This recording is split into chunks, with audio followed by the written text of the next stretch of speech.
As much as I love the FIRE movement, there are some things that they get completely wrong that we have to talk about. For those who don't know, FIRE is an abbreviation for Financial Independence, Retire Early, which is a lifestyle that encourages people to save and invest aggressively in order to live off your investments and retire early. And the movement was first introduced in 1992 with a book called Your Money or Your Life. And the premise of the book encourages people to choose their lives over grinding away at work forever. And the goal is just to have enough and then some, rather than just always seeking out to have more. And ultimately, FIRE is achieved by living off your annual growth of your investments without actually touching the principal. So for example, if you invest $1 million over the period of many years, and it grows by 5% annually, you would only spend the 5% growth, which is about $50,000 without having to touch your principal amount of $1 million.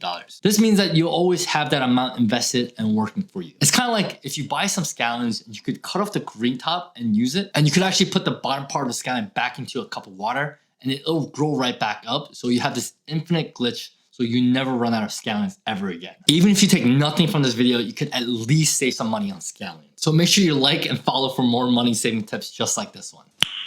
Nice. Now that 5% growth changes year to year, and some years the stock market overall just shrinks, which is why the rule of thumb is called the 4% rule, which basically states that a retiree can withdraw 4% of their retirement funds in their first year and add increments that account for inflation every year after that. So for example, if you saved up $700,000, you could withdraw 4% of that in your first year of retirement, which is $28,000. And let's say there's an inflation of 5% in the first year, and in the second year that you could take the same amount of the $28,000, add an additional 5% of the $28,000 to account for inflation, which gives you a grand total of $29,400 in the second year. So again, the math is you take the investment total, multiply by 4% to get to how much you could spend every year without spending the original investment amount. But in that same way, you could also work backwards to figure out how much you'll need to save by figuring out how much you spend every year and then divided that amount by 4%. So using the same example, if you know that you spend around $28,000 every year, you could then divide it by 4%, which is the same as 0.04, which will bring you to $700,000. So using the same math, if you spend $40,000 every year, you'll need to save and invest $1 million.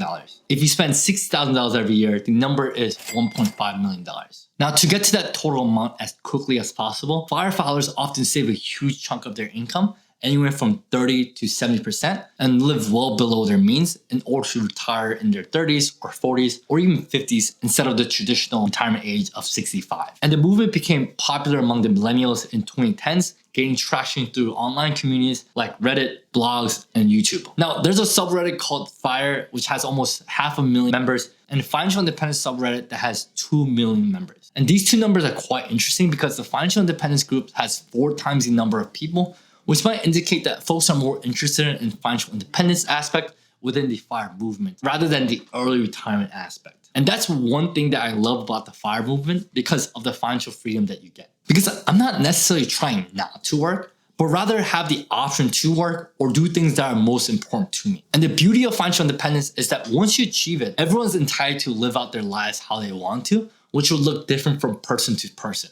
That might also mean that you continue to work a job that you're currently in because you genuinely enjoy that job, but you will only work there because you want to be doing that as opposed to because you have to. Now, that might also mean that you could choose to work fewer hours compared to a full 40-hour work week, and you could change careers without worrying about the salary aspect. Or in the end, you could even decide to just take some time off to travel. Ultimately, the decision is fully up to you, not your boss or your financial situation. But like all good things, FIRE movement also comes with some flaws, except Trader Joe's. Please sponsor me. And there are 3 things I don't like about the FIRE movement, and it kind of took me a while to figure these out myself. And the first thing is that the FIRE movement can hinder you from enjoying the present moment. Okay, sounds a little cliche, and this is probably on someone's wall right now, but I actually had a hard time living in the moment when I was so focused on investing for my future, to the point where I would just mentally live in the future, hoping to be at an early retirement age. And I would restrict myself so much from spending now so that I can invest that money instead. And while it's not inherently bad to save for retirement, I think it's so important to find a balance between saving for the future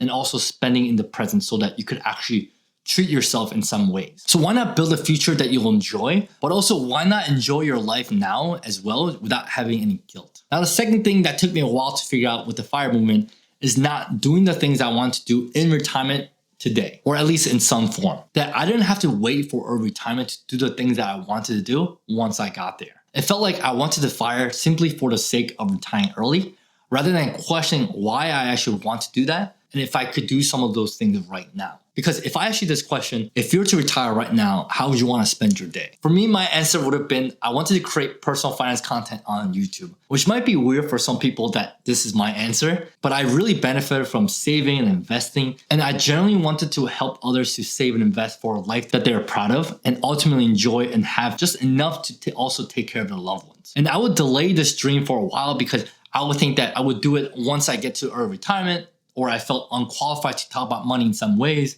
or maybe it was just an excuse to push things off because of the fear of judgment and failure. But one day I thought, why not just give it a shot and start on something today rather than waiting to do it later on. And maybe for you, when you retire, you want to travel a little bit. Maybe you want to volunteer at a local food bank, or you want to start a new business. It could also mean that you want to spend more time with your family and take care of your physical health. But whatever it may be, don't let early retirement let you push things off from doing some of these things today in some scale, even if it's volunteering or traveling once a year. And the third downside of FIRE for me was that it kind of made me a little bit more selfish in terms of thinking about myself first when it comes to money, because I wanted to make sure I get my finances right. But I think a better way of thinking about this is once you achieve financial independence, I do believe that it's a great opportunity to give back in some form, monetary or with your time, when you're in that position to help others. It's kind of like putting on your oxygen mask on before helping others in an emergency. And a great quote that I like from Dave Ramsey is, live like no one else so that you can live and give like no one else. Because I definitely could not have gotten to where I am today without the help and generosity of others. But overall, the FIRE movement has taught me a lot of great things and put me in a good position to have control over my finances. And if personal finance is important to you, as a bonus for watching this video up to this point, I created a stress-free budget template that you could access for free down in the description below. And I mentioned earlier in this video that if you spend $40,000 a year, you'll need to save $1 million.